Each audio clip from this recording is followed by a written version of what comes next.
অজ্ঞানতিমিরান্ধস্য জ্ঞানাঞ্জনশলাকয়া চক্ষুরুন্মিলিतं येन তস্मै শ্রীগুরবে নমঃ। মুখং করোতি বাচালং ভঙ্গুং লঙ্ঘয়তে গিরিম যৎকৃপাতমহং বন্দে শ্রীগুরুং দীনতারিণম।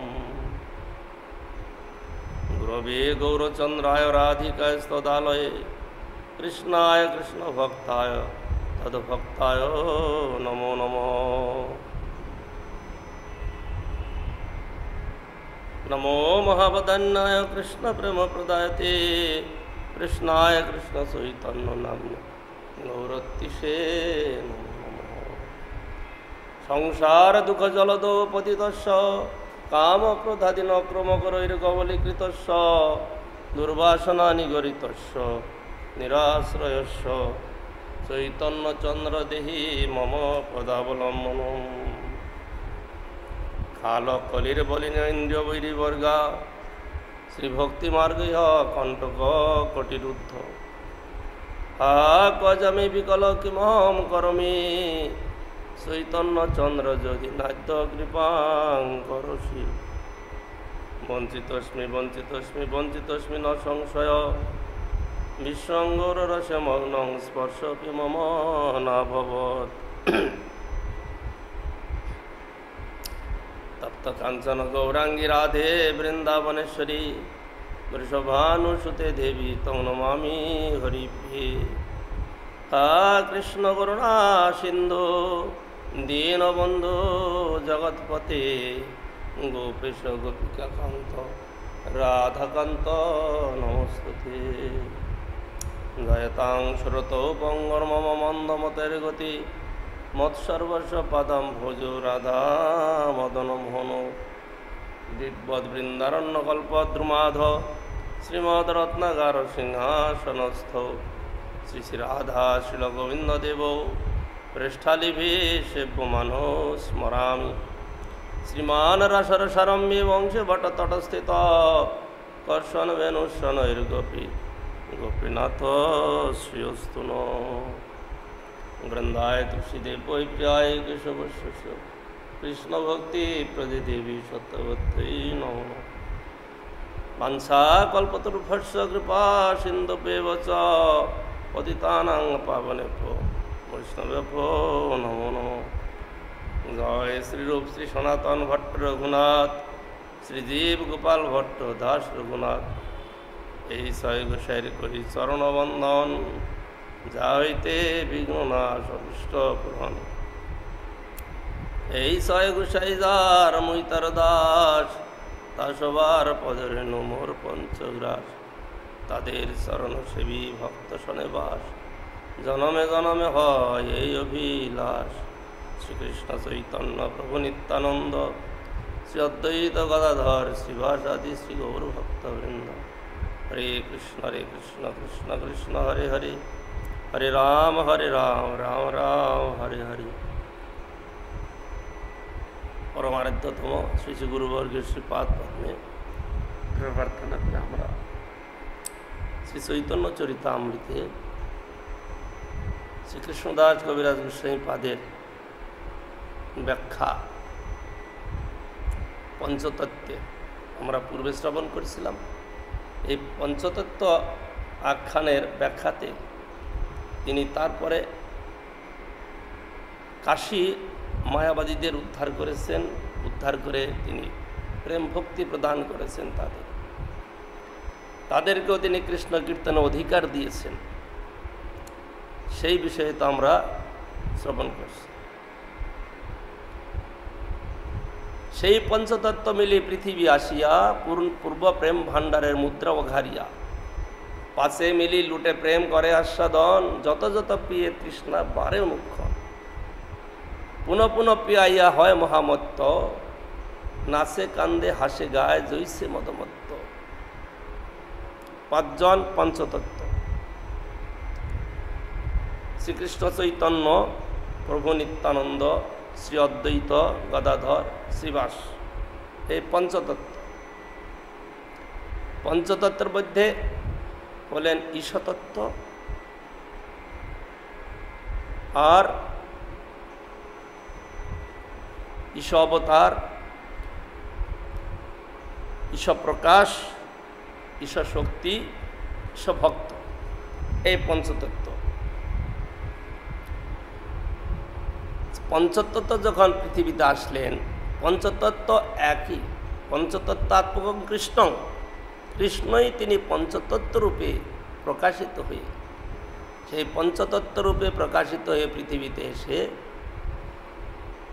প্রেম ভাণ্ডারের মুদ্রা, প্রেম ভাণ্ডার যেভাবে আমরা বুঝি বা শুনি, প্রেম ভাণ্ডার বলতে বোঝায় কি, যেখানে গচ্ছিত থাকে ভাণ্ডার, তাকে একদম খুলে দিয়েছেন দ্বার খুলে দিয়ে 5 জনে মিলে 5 মিলি লুটে প্রেম করে আস্বাদন, যত যত পিয়ে তৃষ্ণা 12 লক্ষ। এমন বস্তু প্রেম, প্রেম যত সেবন করা যাবে আরো তৃষ্ণা বাড়তে থাকবে, এ কমে না। যেমন যিনি শুদ্ধ সেবক বা সেবিকা, গৃহেতে শুদ্ধ সেবক পিতা, শুদ্ধ সেবিকা মাতা, আর পত্নী শুদ্ধ সেবিকা, এরা তাদের যে সেব্য বস্তু, পিতামাতার সেব্যকে সন্তান, তাই না? পিতামাতার সেব্য হলো সন্তান, তার পুত্র কন্যা। তো কী করে আমরা এলো সেব্য হলো, সে তো ছেলে মানুষ, বালক, সে ছোট, তার থেকে জন্ম নিয়েছে, বলে না, এখানে পিতামাতা সেবক সেবিকা আর সন্তান হলেন সেব্য, কারণ পিতামাতা সন্তানের সেবা করে। ছোটবেলাতে পিতামাতা সন্তানের সেবা করে, সেই জন্য এখানে দেখা যাচ্ছে কি যে পিতামাতা হলেন শুদ্ধ সেবক সেবিকা, আর হলেন পত্নী, পতির শুদ্ধ সেবিকা হলেন পত্নী। বর্তমানকালের বিচার নয়, এখানে রস বিচার হচ্ছে। বর্তমানকালে বিচার, রাত্রিবেলা রুটি খাবে তো 2 জনে ভাগ করে তৈরি করতে হবে। যদি পত্নী একটু বেশি সময় দিল তো বিদেশে কি হয় জানো? জানেন আপনারা বিদেশে কি হয়? যদি দেখা যায় যে রাত্রিবেলায় ওখানে বসে টিভি দেখছে, রুটিতে এসে সাহায্য করলো না, তাহলে কাল থেকে বিচ্ছেদ, বল কোর্টে দেখা হবে। এই প্রেমের কথা কিন্তু সেখানে তা নয়। প্রেম হলো, প্রেমের যে আরাধ্য, প্রেমের যে সেব্য, তার সেবা করাটাই হলো প্রেমিকার কাজ। সেখানে নিজের সুখ সুবিধা কোনো রকম দেখার নাই, কেবল সেব্যের সুখবিধানই হলো সেবক সেবিকার চেষ্টা। পিতামাতা, পিতামাতা বৃদ্ধকালে, বৃদ্ধ অবস্থায় তবু পুত্রকন্যার সুখ চিন্তা করে, কি অপূর্ব! একে বলা হয় প্রেম। পিতামাতার সেবা করে না পুত্র, পিতামাতার সেবা না করলেও সেই পুত্রকন্যার উপরে যদি কোনো রকমের বিপরীত পরিস্থিতি বা যাকে বলা যায় কোনো শাসনদণ্ড আসে, তাহলে পিতামাতা সেখানে স্বীকার করবেন না, বলেন না, বুঝে না, ওকে ছেড়ে দাও। পিতামাতার সেবা করে না, তার সত্ত্বেও পিতামাতার যে তার সন্তানের প্রতি যে প্রীতি, যে প্রেম, এই অপূর্ব। একটা গল্প শুনেছি, গল্পটা আপনাদের শোনাচ্ছি, আপনারা ভালো করে শুনুন। এক বস্তি, মহল্লায় বস্তি থাকে, ছোট ছোট ঝুপড়ি বানিয়ে লোক থাকে, সরকারি জমিন খাট জমিনে বানিয়ে থাকে। ওইরকম এক ভদ্রলোক রোজ ওই ঝুপড়ির পাশ দিয়ে যাতায়াত করে। প্রতিদিনই দেখেন কি ছেলেটা নেশা বস্তু সেবন করে এসে মাকে নির্যাতন করে, প্রহার করে, মারে, হাতে মারে। একদিন সে ভদ্রলোক সহ্য করতে না পেরে ছেলেটাকে ধরে যখন 2-4 থাপ্পড় মারছে, মা গিয়ে গিয়ে বলছে, এই আমার ছেলেকে আপনি মারছেন কেন? বলে আপনার ছেলে তো আপনাকে তো রোজ মারছে। বলে আমাকে মারছে তো আমার ছেলে, আপনার কি হয়েছে? তা আপনার অসুবিধাটা কোথায়? তা আমার ছেলে আমাকে মারছে। এইটাকে বলে প্রেম। বাস্তবিক এরকমই চলছে। পুত্রকন্যা পিতামাতাকে সেবা না করলেও বাপ মায়ের স্নেহ কোনোদিন পুত্রকন্যার থেকে উঠে যায় না, কিন্তু অভাগা পুত্রকন্যা সেটা বুঝতে পারে না। এটা হলো প্রেম। তাহলে এই যে প্রেমের কথাটা এখানে আমরা শুনছি, পঞ্চতত্ত্ব পৃথিবীতে এসে তারা কি করছেন? এই প্রেমের কথাটাকে প্রচার করেছেন। প্রেমের যে আরাধ্য, প্রেমের যে বিষয়, তার সুখ চিন্তা, তার সেবার চিন্তা, এ যত করে, যত সেবা করে, যত যত পেয়ে তৃষ্ণা বাড়ে অনুষ্ঠ, মানে যতই সেবা করে তাতে মনে করে যে সেবা বোধহয় একটু কম হল। পিতামাতা সংসারের পরিপালক, অর্থ উপার্জন করে, অর্থের দ্বারা পরিবারের ভরণ পোষণ আদি যত কিছু সব কিছু করে। কি জন্য? সন্তানের যাতে কোনো রকম অসুবিধা না হয়, তাদের সুখ চিন্তা করে, তাদের সুখ চিন্তা করে এত কিছু করছে, আর তৃপ্তি হচ্ছে না। আগামীকালের কাজটা আজকেই করে রাখে। যেমন ছেলে বা মেয়ে সকালবেলা স্কুলে যাবে, আজকালকার দিনে তো ভোরবেলা স্কুল হয়, স্কুলে যাবে, তার জন্য আগের থেকেই ব্যবস্থা করে রাখে। স্কুলে যাবে, তার টিফিন, মানে বাংলা ভাষায় বলা জলযোগের ব্যবস্থা করে দেয়। টিফিন মানে জলযোগ, অল্প আহার। আগে ডিব্বাতে ভালো করে রেডি করে রাখে, যাতে কালকে তার যাওয়ার সময় অসুবিধা না হয়। একে বলে প্রেম। তো এই প্রেমের যে ভাব, এইটাই প্রচার করার জন্য মহাপ্রভু এবং পঞ্চতত্ত্ব তারা এসেছেন। তো পুনঃ পুনঃ পেয়াইয়া এরকম সেবা করে, যতই সেবা করছে তৃপ্তি হচ্ছে না, তাতে বলছেন কি, পুনঃ পুনঃ পিয়াইয়া হয় মহামত্ত, নাচে কান্দে হাসে গায় জৈসে মদমত্ত। যত সেবা করছে কিছুতেই তৃপ্তি নাই, অতৃপ্ত। সুতরাং সেই অতৃপ্ত অবস্থাতে আরো সেবা করার ইচ্ছা, আরো সেবা করার ইচ্ছা। এই যে ভাব, সেবা করার ইচ্ছাযুক্ত যে ভাবটা, সেটা মহাপ্রভু জগৎকে দিচ্ছেন। আমরা জগতে দেখি মাইক সম্বন্ধে পিতামাতা পতি-পত্নী ব্যবহার করে, কিন্তু এখানে সেই সম্বন্ধটা না। এখানে সব কৃষ্ণ সম্বন্ধ, অপ্রাকৃত সম্বন্ধ। এখানে কৃষ্ণ হলেন পরমেশ্বর, এখানে কৃষ্ণ হলেন পরম পুরুষ, কৃষ্ণ হলেন পরম পুত্র। সুতরাং পিতামাতা এবং অন্যান্য রসের যারা ভক্তগণ, সেই কেবল কৃষ্ণের সেবায় এবং কৃষ্ণ ভক্তের সেবায় তারা অতৃপ্ত। যতই সেবা করে আরও সেবা করতে চায়। সুতরাং সেই বস্তুটা মহাপ্রভু যখন দিচ্ছেন, কিভাবে দিচ্ছেন? পাত্র পাত্র বিচার নাহি, নাহি স্থানা স্থান, যেই যাহা পায় তাহা করে প্রেম দান। প্রেম মানে সেবা করার প্রবৃত্তি, প্রেম মানে সেবা করার আকাঙ্ক্ষা, প্রেম মানে সেবা করার ইচ্ছা, প্রেম মানে যতই সেবা করে অতৃপ্ত থাকে। তো এই যে প্রেম বস্তুটা মহাপ্রভুর ভক্তগণ তারা যেটা লাভ করেছেন, তারা যেটা পেয়েছেন, তারা জগৎকে কিভাবে দিচ্ছেন?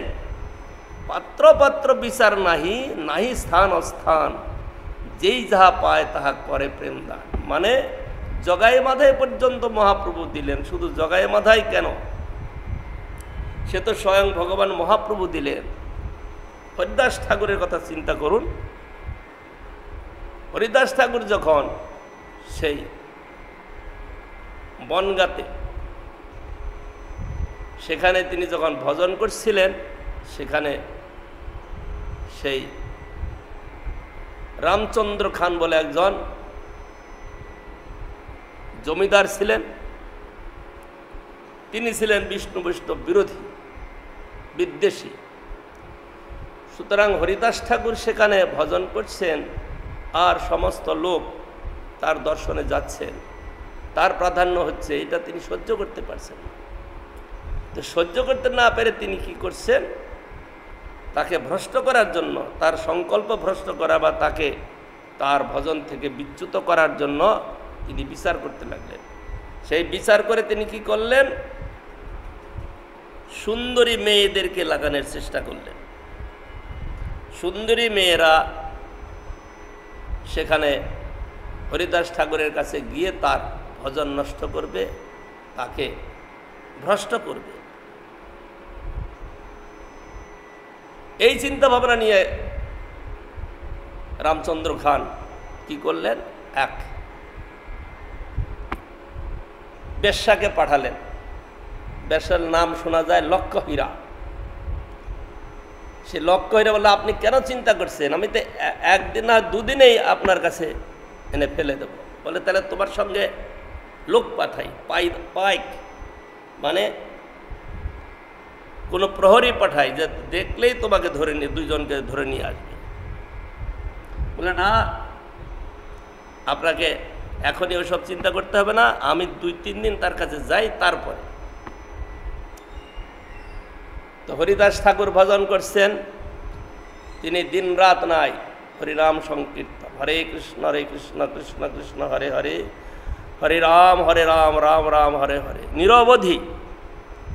হরিদাস ঠাকুরের ব্রত নিয়ম, প্রতিদিন 3 লক্ষ নাম গ্রহণ করেন। 3 লক্ষ নাম গ্রহণ করা কি সহজ কথা? যতই হরিনাম সংকীর্তন করে না কেন ওই রকম নিষ্ঠাপূর্বক, আদরপূর্বক, প্রীতিপূর্বক 3 লক্ষ হরিনাম গ্রহণ করা সহজ সাধ্য নয়। হরিদাস ঠাকুর প্রতিদিন নিয়মপূর্বক 3 লক্ষ হরিনাম করেন। তিনি সন্ধ্যাবেলাতে বসে, তার কুটিরের মধ্যে বসে তিনি হরিনাম করছেন। হরে কৃষ্ণ কৃষ্ণ কৃষ্ণ হরে হরে, হরে রাম রাম রাম হরে হরে, হরে কৃষ্ণ কৃষ্ণ কৃষ্ণ হরে হরে, হরে রাম রাম রাম হরে হরে। তিনি নিজের ভজন করছেন। এদিকে লক্ষ্য হীরা তিনি যখন গিয়েছেন, গিয়ে হরিদাস ঠাকুর ভজন করছেন, সেখানে প্রথমেই গিয়ে হরিদাস ঠাকুরকে প্রণাম করেছেন। প্রণাম করে তার কুটিরের দরজায় বসেছেন। বসে স্ত্রীজন উচিত যত ব্যবহার সে করছে হরিদাস ঠাকুরকে মোহিত করার জন্য। তো হরিদাস ঠাকুর এক মনে তিনি হরিনাম করে যাচ্ছেন। তার মধ্যে সেই লক্ষ্য হীরা বেশ্যা কিছু কথা বললেন। কি? যে হরিদাস, আমি তোমার কাছে আসলাম, তুমি খুব রূপবান যুবক, তোমার সঙ্গ করার ইচ্ছায় আমি আসলাম। তোমার সঙ্গ না পেলে আমার জীবন নষ্ট হয়ে যাবে, সুতরাং তুমি আমার প্রতি সদয় হও। হরিদাস ঠাকুর বললেন যে আমার তো নিয়ম আছে, আমি নিয়ম করে হরিনাম করি, যতক্ষণ নিয়ম শেষ না হয় ততক্ষণ আমি অন্য কোনো কার্য করতে পারি না। সেই জন্য আমি তোমাকে বলছি, তুমি এই দ্বারে বসে হরিনাম শুনো, আমার হরিনাম শেষ হলেই তোমার ইচ্ছা পূরণ করব। তো সে খুব খুশি হয়ে গেলেন। খুশি হয়ে তিনি ভজন সেই হরিদাস ঠাকুর নিজের মতো হরিনাম শুরু করলেন, আর এ বসে বসে শুনছে। হরিদাস ঠাকুর হরিনাম করতে করতে তার রাত্রি শেষ হয়ে গেল, তখনও তার সংখ্যা নাম পূর্ণ হয়নি, নিয়ম শেষ হয়নি। তখন সেই লক্ষ্য খুশি খুশি করছে যে কী করে, তো সময় সূর্য উদয় হচ্ছে, আলো প্রকাশ হচ্ছে, কি করা যায়। হরিদাস ঠাকুর তখন বললেন যে তোমার তো মনে খুব দুঃখ হচ্ছে, কিন্তু আমি তো নিয়ম করেছি, নিয়ম যতক্ষণ পূর্ণ না হচ্ছে আমি তো তোমার ইচ্ছা পূর্ণ করতে পারছি না। আজকে তো হলো না, কালকে তুমি আসো, কালকে তোমার ইচ্ছা পূর্ণ করো।